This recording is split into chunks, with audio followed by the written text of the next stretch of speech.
Ang dugyot tignan. Kaya dapat sa ating nagmomotor, dapat ugaliin nating alagaan ang ating kadena. Ngayon gagamit tayo ng bagong pampalinis ng kadena aside from kerosene. Try ko lang kung talagang maganda yung effect niya sa paglilinis. Jeez. Ang dugyot.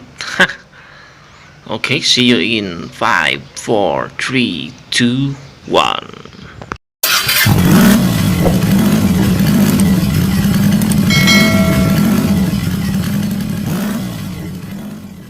What's up mga guys?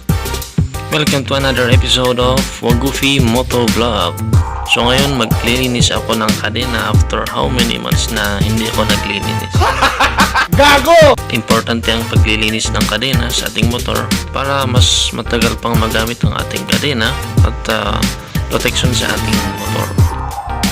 So ito is may kamahalan, mga 200 ata yung maliit eh. 200, yes.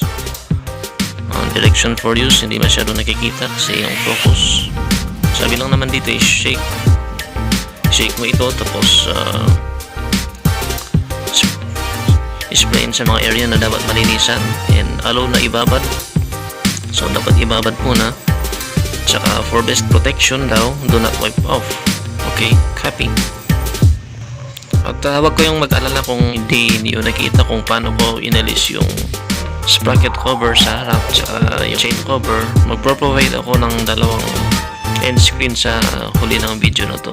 At sa shoutout naman is pagtapos ko nang nagawa yung activity tsaka isa-shoutout ko yung mga bago nating subscribers.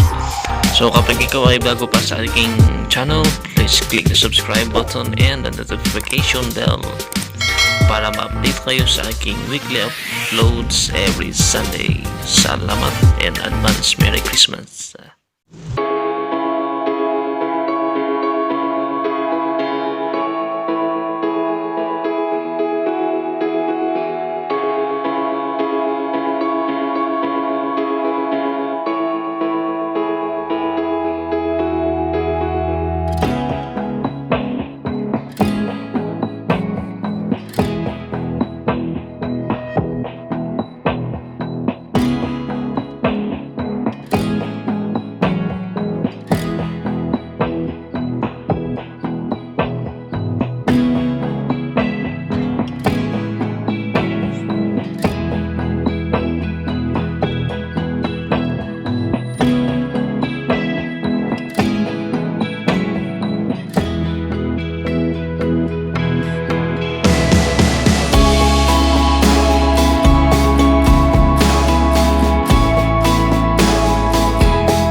Now it's time for shoutouts. Maraming salamat sa mga following.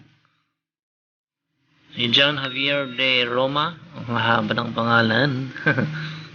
Aizel KBB Vlogs, si Roy Venteroso, si Adalbert Legarde, and last but not the least, si Kuya Lowers.